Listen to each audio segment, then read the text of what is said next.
Assalamualaikum warahmatullahi wabarakatuh. Selamat datang kawan-kawan sekalian pada podcast Grutas, Gerakan Guru Berkualitas.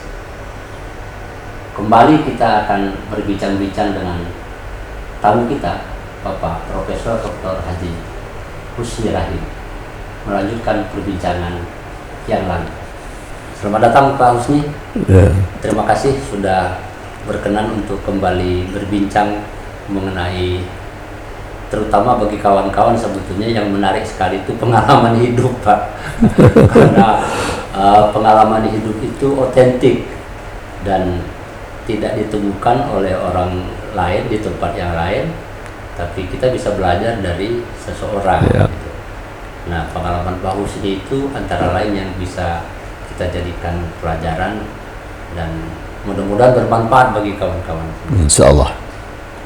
Pada kesempatan yang lalu Pak Husni pernah cerita bahwa pada waktu di Jogja, Bapak itu sepertinya tidak hanya kuliah, tapi juga belajar pencak silat, kursus statistik. Padahal Bapak itu kan mahasiswa Fakultas Syariah, ilmunya ilmu hukum Islam, juga belajar di Masjid Syuhada, belajar ngaji, istilah saya, belajar baca Al-Quran. Itu wajar dimiliki oleh semua orang yang belajar di Yogyakarta. Tapi mengagetkan bagi saya, tujuan Bapak itu juga gaul, kata anak sekarang itu tuh. Cari teman. Di sana sini lalu Bapak punya teman para pendekar, pikir saya, juga punya teman kori. Maksudnya Bapak pada waktu dulu itu apa? Pengen banyak teman begitu tuh Pak. Jadi pengen diceritakan. Anak-anak sekarang bahkan berteman, tapi di media sosial Pak, nggak ketemu dengan sosok temannya secara pribadi. Itu ceritanya gimana Pak?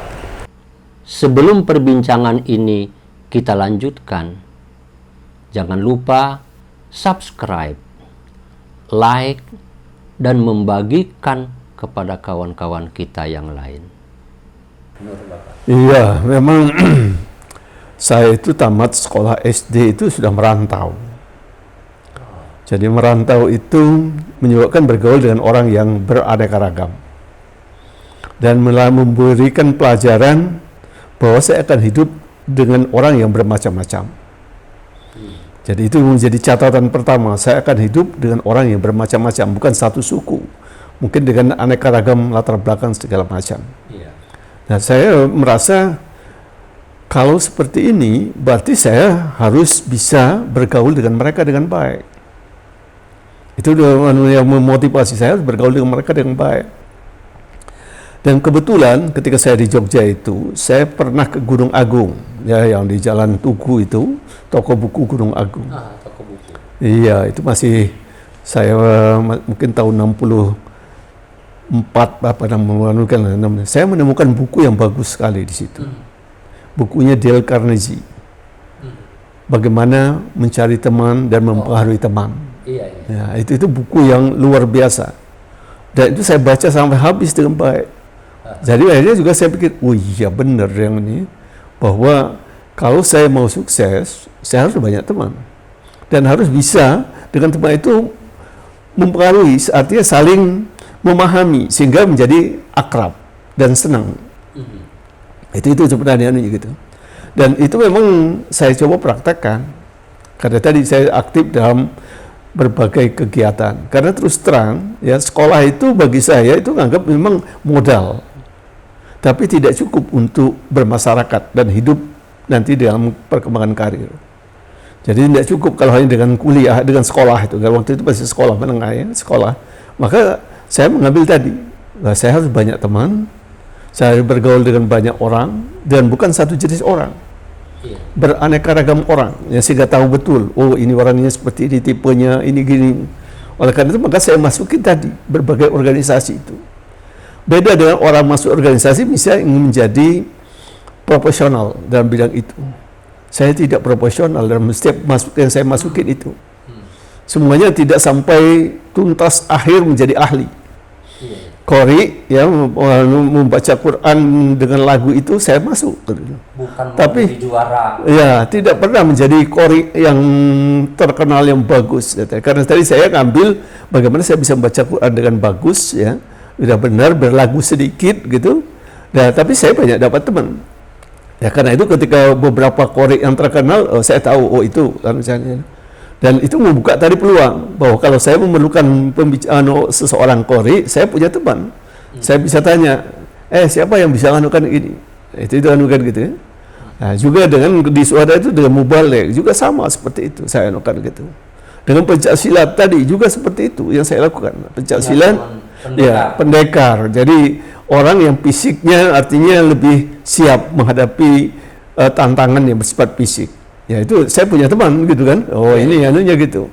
Dan walaupun saya belajar juga, mungkin saya tidak tamat sampai menjadi ahli. Ya, tapi saya belajar itu tadi. Jangan belajar dasar-dasar pencak silat, ya tahulah cara menangkis, cara menyerang gitu ya, tapi tidak menjadi bagaimana ahli betul tidak. Ya, jadi itu yang saya lakukan itu. Jadi saya mengambil kesempatan itu untuk mencari teman. Karena saya tahu teman ini nanti ya karena dalam bahasa agama kita ya silaturahmi itu membuka pintu rezeki. Oh. Ya, itu kalau membuka pintu rezeki itu kan teman itu kan pintu rezeki. Ya, saya pernah menghadapi suatu saat ya, kebetulan saya sedang di airport waktu itu, saya di Belanda di Schiphol itu, di airport itu ngurus barang tuh karena baru pertama kali agak rumit juga ya melawan barang. Tahu-tahu ada orang yang datang ya, apa kesulitan apa masalahnya? Oh saya bilang saya sedang menyiapkan untuk mengeluarkan ini harus ada berapa yang isian. Oh saya bantu Pak ya, bantu dengan baik. Tapi saya tidak kenal siapa orang ini. Tidak kenal siapa orang ini. Baru kemudian terakhir saya kenal, oh itu teman saya di Curup dulu. Udah lama sekali, mungkin udah ketika itu mungkin sudah sekitar 30 tahun tidak ketemu. Dan setelah dia mengenalkan saya dari Curup, saya ingat bapak ini. Oh iya, saya bilang betul, kita dulu pernah satu sekolah, kamu adik kelas saya sudah kelas 4, kamu baru kelas 1 ya. Nah itu anunya itu tadi bahwa keuntungan berteman itu memahami ya lawan bicara kita, teman kita, budaya dia, temperamen dia ya, sehingga kita juga berhadapan dengan dia itu dengan penuh perhatian dan kita tahu apa yang tidak pantas kita sampaikan dengan dia. Nah ini juga saya pakai juga ketika saya aktif di organisasi. Ketika saya banyak organisasi, salah satu aktif organisasi itu adalah di HMI. Itu saya pakai itu untuk tadi ya, bagaimana mencari teman, mempengaruhi teman. Ya kalau itu saya memimpin sidang, orang sangat ramai kayak susah menengahi, saya akan datang ke situ untuk mencoba membuat mereka itu sama-sama memahami bahwa yang mereka sampaikan itu benar-benar, tapi sudut pandang yang berbeda, sehingga tenang gitu anunya gitu. Itu yang saya lihat kan. Jadi kemampuan untuk menghadapi orang yang beraneka ragam itu diperlukan. Sebab kalau kita tidak perlu, ketika kita bicara, mungkin lawan bicara kita sebentar udah bosan dengan kita. Karena kita tidak tahu siapa dia, latar belakangnya gitu ya. Tapi kalau kita tahu latar belakangnya, kesenangannya apa, kita bisa bicara menurut apa, sehingga nanti bagus. Nah ini yang gitu. Jadi saya aktif dalam berbagai organisasi, semuanya dengan rangka itu. Saya ingin dapat teman sebanyak mungkin, membuat akses. Dan ini terbukti betul ketika saya sudah bekerja di Departemen Agama itu, ketika ada hubungan misal harus dengan Dignas, tahu lihat, teman saya dulu ini yang di Jogja. Ketika harus ke Menpan, oh ini juga teman saya. Ketika BKI, oh juga ini teman saya. Jadi tadi terbuka, jadi tidak instan. Yang rezeki yang didapat dengan silaturahim itu tidak instan, tapi bisa di belakang tanpa kita tahu datang rezeki itu. Jadi menjadi yakin betul saya bahwa silaturahim itu pembuka rezeki itu yakin. Tapi janganlah beranggap silaturahim itu membuka rezeki yang instan, dapat langsung nganunya itu tidak. Tapi kita tidak pernah tahu. Nah, min haitsulah yahtasib itu dengan itu yang dikatakan oleh Al-Qur'an itu.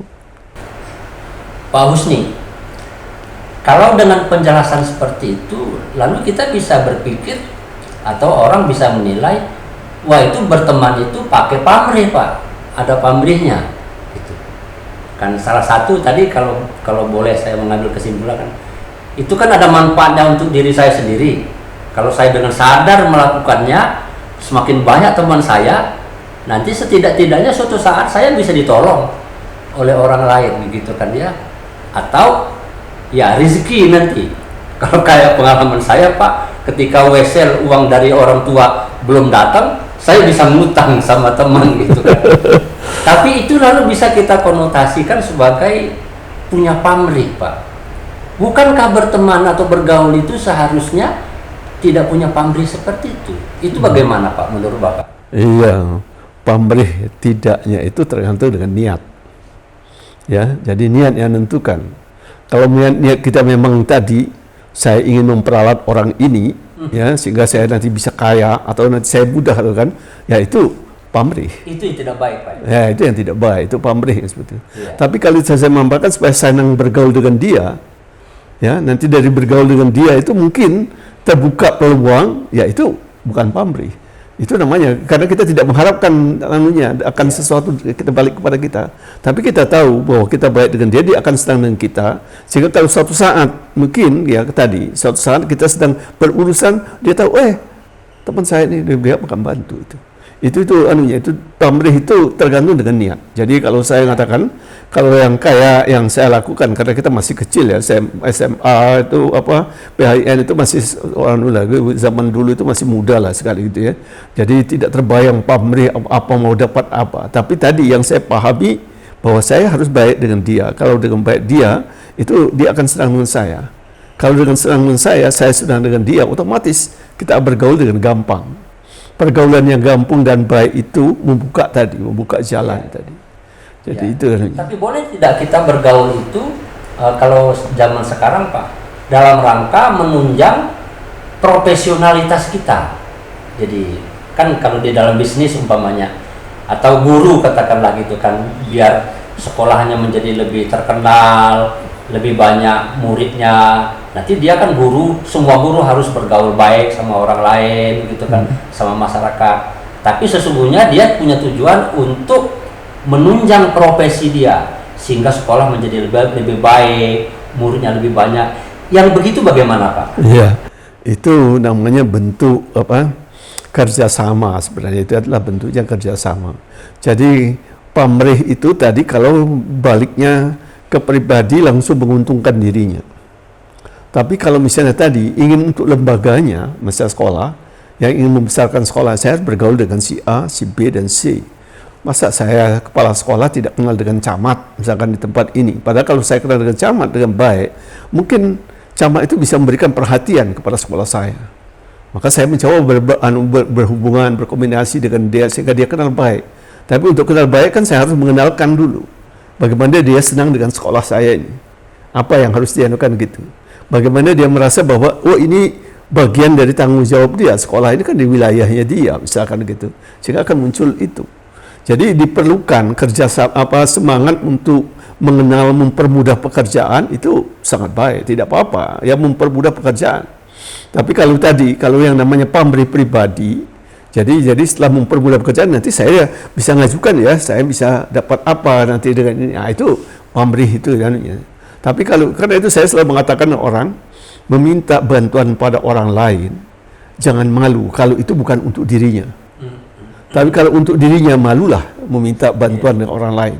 Tapi kalau untuk suatu lembaga karena yang akan dapat manfaatnya orang yang banyak, jangan malu. Karena itu saya selalu mengatakan guru-guru saya, guru-guru akan bilang kalau kalian tidak kenal dengan camat, tidak kenal dengan pengusaha di sekitar sekolah saudara, itu saudara rugi. Jadi kalau kenalilah mereka dengan baik, mungkin ada yang bisa nanti mendapat keuntungan untuk sekolah. Nah, biasanya orang kan malu, masa suara kita mau minta-minta gitu. Ya, tidak. Kalau untuk lembaga jangan malu. Tapi kalau untuk pribadi malulah. Itu yang harus kita pegangi gitu ya. Jadi memang ya namanya itu bentuk dalam ilmu komunikasi kan sangat diperlukan. Komunikasi itu menganjurkan orang ya untuk bagaimana mengenal orang di sekitarnya dengan baik ya, sehingga orang itu punya perhatian dengan kita. Nah, jadi saya lakukan dengan guru-guru sekolah, kepala sekolah jangan hanya duduk di kelas terus duduk di sekolah ngelihat. Kalau sekolah itu kan punya wakil-wakil Ya wakil itu gunakanlah untuk melihat yang di dalam. Kepala sekolah juga melihatlah di dalam, tapi tidak harus melototin terus-menerus. Dia bisa tadi keluar. Karena itu mungkin ya 40% kepala sekolah itu perhatiannya ke dalam untuk memonitor, ya membimbing, mengatasi kalau ada problem. Tapi 60% dia harus mulai berpikir keluar. Kepada masyarakat sekitar, kepada para orang tua murid, kepada orang-orang itu kan, itu yang harus dipikirkan tadi, untuk tadi bagaimana mengangkat sekolahnya ini. Jadi ini bukan untuk pribadinya, bagaimana saya menjadi nanti punya peluang untuk dapat pekerjaan tambahan mungkin dari mereka, bukan, tapi untuk sekolah ini. Pak Husni, bagaimana dengan situasi yang berkembang sekarang, di mana sudah zaman internet sekarang ini? Pergaulan itu semakin bagus, semakin banyak, semakin luas. Tetapi pergaulan hanya sebatas di dunia maya. Ya, betul. Itu beda sekali kan dengan waktu Bapak di Jogja. Itu berteman itu ya ketemu langsung, bisa merasakan bagaimana kondisi dia, psikologis dia. Tapi sekarang kan melalui WA, Instagram, YouTube umpamanya. Jadi pergaulan akibatnya hanya di dalam kamar sebetulnya gitu, di ruang pribadi. Guru kan mengalami juga seperti itu bisa jadi, atau kepala sekolahnya gitu kan ya, utak-atik di kantor punya komunikasi juga dengan pihak luar, tapi tidak langsung. Maksud pertanyaan saya adalah bagaimana dengan pergaulan seperti yang sekarang sudah menjadi tren sekarang ini, Pak? Iya, itu tuh suatu dampak dari kemajuan teknologi. Kemajuan teknologi itu membuat orang, terutama generasi milenial dan generasi Z sekarang ini, ya kurang bergaul. Bergaul dalam arti kata dunia maya. Bergaul dunia maya dengan bergaul tatap muka, walaupun tatap muka juga di sana, itu berbeda. Karena bergaul dengan dunia maya, melalui dunia maya, tatap mukanya, itu tatap muka tetap tatap muka formal. Pembahasan yang diadukan itu. Tapi kalau bergaul tadi dengan orang yang tidak tatap muka dan secara langsung, itu akan beda. Ada apa namanya itu ya, hubungan batin yang kelihatan anunya itu bisa memahami betul. Oh, ini geraknya, kemana dia, sikapnya, berdirinya gitu bisa kelihatan. Apakah niatnya ini betul, niatnya bagus atau tidak bisa ketahuan. Itu perbedaannya itu. Dan ini yang menjadi salah satu dampak negatif dari kemajuan teknologi digital. Artinya pergaulan yang lebih humanis berhubungan dengan sentuhan langsung itu masih tetap diperlukan, begitu Pak? Iya, masih diperlukan. Diperlukan sekali. Karena apa? Biasanya kalau kita yang melalui dunia maya tadi, kita ngomong itu kan di program. Iya.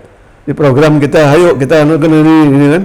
Tapi kalau yang tadi tidak diprogram, kita datang kebetulan temu seseorang, ya teman-teman main gitu sambil bermain dengan macam-macam. Tapi kalau yang melalui dunia maya tadi kan kita nggak bisa sambil bermain ke sana ke sini gitu sambil lari-lari, gitu, nggak bisa. Jadi hubungan kedekatan itu terbatas, itu anunya. Tapi kalau di sini tadi lebih jadi memang betul nilai-nilai kemanusiaan itu tidak bisa termunculkan dengan baik. Jadi cobalah sentuhan psikologisnya. Cobalah kita rasakan saja. Kita mungkin sering WA-an, ya sudah WA itu kan terasa tidak puas, ya. Karena tadi sangat terbatas, kita kan terbatas. Aduh, ini anunya. Nah itu dengan. Tapi kalau tadi dengan kita datang, kita ketemu, ya itu. Nah, anak-anak sekarang itu yang saya bilang itu bahayanya di situ. Anak-anak itu sekarang itu bergaul secara formal dengan teman-temannya hampir jarang sekali. Dan sekolahlah sekarang itu menjadi tempat mereka. Oh iya. Sekolah tempat mereka itu, karena di sekolah mereka bertemu sama teman, bisa begini. Paling tidak 30 orang itu kan setiap hari. Setiap hari, dan nanti di seluruh sekolahnya kan. Tapi dengan tadi daring itu juga dirasakan oleh anak-anak. Yang ketidak ada temanan mereka secara langsung. Ketika sekarang mereka masuk, ini cucu saya yang selama ini dia daring terus, sekarang sudah boleh masuk sekolah. Itu pulangnya perlambat dia. Rupanya setelah selesai sekolah, dia minta bermain dulu dengan teman-temannya gitu. Bermain yang tadi mungkin mereka tidak dapatkan. sehingga minta tambahan jam bermain gitu ya, sehingga pulangnya selalu lebih lambat. Wah iya, saya bilang betul, mereka memerlukan itu. Tapi kalau ada anak-anak yang misalnya itu mungkin harus diajak oleh orang tuanya atau gurunya. Gurunya kan harus tahu persis ini anak yang bergaulnya kurang gitu ya. Nah, di sinilah peran guru. Guru itu harus bisa bagaimana mendudukkan dia berdekatan dengan anak yang lebih lebih rileks, yang bisa diajak sehingga dia bisa komunikasi. Karena seorang yang pendiam itu boleh jadi ada hambatan di anunya gitu. Dan orang tidak memahami. Kalau dia didekatkan dengan orang yang memahami dia akan ngomong. Ya kan muncul ya. Orang yang memahami nanyain tentang dia, kesenangan, ngomong tentang kesenangannya, itu otomatis akan muncul seperti ini. Ya, jadi memang kita perlu perhatian untuk anak-anak kita, sekolah, guru harus perhatikan betul. Jadi kalau mereka selama ini misalkan sangat individualistis, nah itu kan sifatnya menjadi individualisnya menjadi kuat. Ya humanis dan komunalitasnya itu menjadi lemah gitu. Dan itu yang dikhawatirkan orang ke depan. Kalau itu yang terjadi, maka mungkin ada tetangga yang sakit, kita tidak tahu. Itu. Ada orang yang di luar lari-lari, kita jatuh, kita biarkan gitu. Karena kita tadi keanunya tidak. Nah ini yang perlu dipelihara ya. Jadi saya kira tantangan sekolah di dunia digital ini adalah bukan lagi bagaimana mengajarkan materi. Materi bisa didapat oleh anak. Tapi bagaimana tadi membuat anak-anak itu bersikap ya yang penuh aktivitas, tapi juga penuh perhatian dengan sesama teman, dengan semangatnya. Kembali Pak Husni, berarti pergaulan yang dibutuhkan di dalam masyarakat kita berangkat dari pengalaman Pak Husni tadi tetap adalah pergaulan yang membangun hubungan kemanusiaan, hubungan antar personal secara maksimal. Karena dengan begitu sentuhan-sentuhan psikologis bisa diperoleh. Pergaulan di dunia maya, di internet umpamanya, bisa dengan mudah dimanipulasi, terjadi kepalsuan. Tapi kalau berhubungan langsung, manusia bisa melihat bagaimana mimik mukanya, gerak tubuhnya, oh ini palsu atau tidak. Nah itu mengeratkan hubungan antara satu orang dengan orang lain. Barangkali ini kunci dasar dari mengapa di dalam Islam itu disebutkan itu silaturahmi membuka rezeki. Ya. Tapi kalau silaturahminya hanya di dunia internet, sentuhan kemanusiaannya, teman kita yang sebetulnya sedang lapar kita tidak tahu. Tapi kalau ketemu langsung, oh ini teman saya sedang lapar nih, sudah jam 11:30 belum makan siang, itu kan, itu bisa diperoleh. Nah, bagaimana nasihat Bapak atau saran Bapak terhadap kita-kita yang lebih muda, Pak, para guru umpamanya gitu kan, anak-anak milenial yang sekarang semakin keranjingan dengan media sosial. Apa yang harus dilakukan sehingga mengurangi dampak negatif dari teknologi itu tadi? Iya, saya kira itu yang pertama. Kalau sekolah, tadi memang sekolah itu harus memperbanyak ruang mereka bergaul. Karena itu beberapa sekolah yang bagus itu ya dia banyak tidak hanya di kelas, tapi mungkin di lapangan ya, atau dia ke suatu tempat gitu ya. Itu interaksinya jauh lebih intens daripada di kelas duduk bersama mendengarkan guru mengajar. Oke, itu tetap perlu ya manusia. Tapi tadi membangun komunikasi yang hidup itu diperlukan. Jadi kalau sekolah itu ya tadi dia kasihlah waktu istirahat yang cukup. Kasih dia waktu begitu datang tidak langsung harus masuk ke kelas. Dia bisa mungkin bergaul dulu dengan temannya. Beberapa sekolah yang bagus itu selalu menganjurkan kalau mereka masuk jam 7.30, mereka minta anak-anak jam 7 sudah datang di sekolah. Jadi setengah jam itu diberikan anak-anak untuk tadi berinteraksi sesama mereka. Jadi itu gitu. Sama ketika jam istirahat itu dibuat jam istirahat itu tadi membuat mereka berinteraksi macam-macam lakukan itu. Itu akan membuat tadi ya hubungan antar anak itu menjadi bagus. Jadi kalau di waktu istirahat kan tidak hanya dalam satu kelas. antar kelas dan mungkin antar di semua orang di sekolah itu pergaulannya menjadi lebih hidup gitu ya. Jadi memang itu yang pertama yang harus dilakukan di sekolah. Jadi jangan sampai kita ya terlalu formal terus menerus ya kan sehingga tadi suasana kelas itu menjadi suasana yang dianggap tidak menarik bagi anak-anak gitu anunya. Nah kemudian di luar kelas ya memang saya kira juga di luar kelas bagus juga anak-anak itu apakah ya seminggu sekali atau sebulan sekali mengadakan kegiatan misalkan di halaman sekolah secara bersama antara kelas 1 dengan kelas 2, kelas 3 secara bersama gitu dianukan gitu. Karena itu juga akan menjalin tadi kemanusiaannya itu sehingga si anak kelas 1 bisa kenal dengan anak kelas 3. Ya, mereka akan bergaul menanukan gitu. Nah itu perlu dilakukan juga. Pergaulannya jadi lebih luas. Ya, lebih luas. Nah, apalagi kalau bisa yang lebih luas ya. Antar sekolah. Kita jarang sekali membuat antara sekolah A dengan sekolah B ketemu gitu jarang sekali gitu kan ya. Tidak padahal di satu daerah. Mungkin malah berdekatan hanya pagar aja tapi tidak saling anukan kita tadi. Nah, harusnya itu juga dilakukan dianukan gitu. Jadi tidak menghalangi artinya kita bergaul tetap melalui teknologi digital itu ya tadi dengan WA dengan WhatsApp dengan Instagram dan sebagainya tidak apa-apa itu tapi jangan hanya semata-mata itu ya karena yang itu nanti akan tetap menjadi formal ya formal itu artinya saya kenal si A ini ya tapi kenalnya saya hanya sekedar di WA tidak tahu persis apa di belakang dia dan apa pandangan dia ke saya juga tidak tahu persis anunya. Kalau dengan dunia profesi gimana Pak? Work from home, jadi orang tidak ke kantor lagi sekarang. Yang seperti itu mengatasinya gimana? Ya kalau from home itu kerja itu kan itu namanya sedang bekerja. Bekerja itu ya formal kan, sedang bekerja itu kan formal. Jadi kalau misalnya menggunakan teknologi ya itulah salah satu alat mempermudah dia bekerja anunya gitu. Tapi nilai-nilai kemanusiaan dia jangan berhenti di situ. Ini biasanya orang kan suatu saat, gimana kalau suatu saat kita ngobrol di tempat ini misalkan. Kopi darat. Nah, kopi darat gitu anunya. Itu kan satu bentuk lebih menganukan gitu. Jadi jangan hanya berhenti di yang formal itu. Jadi karena bagaimanapun juga kalau kita sudah kopi darat, sudah ngobrol langsung, itu akan lebih mudah.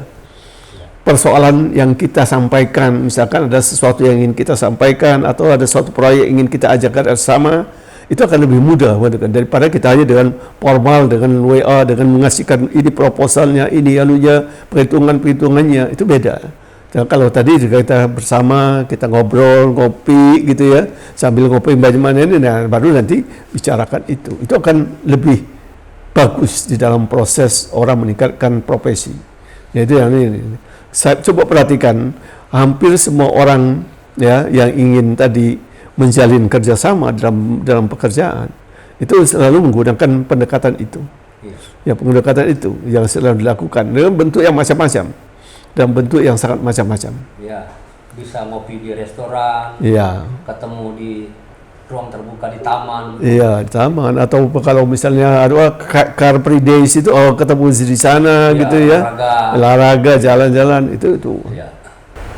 Kawan-kawan sekalian, silaturahmi sebagai kunci pembuka rezeki yang dikatakan oleh para penganjur agama, para kiai, para ustadz itu tidak lain kalau kita lakukan secara manual sebetulnya.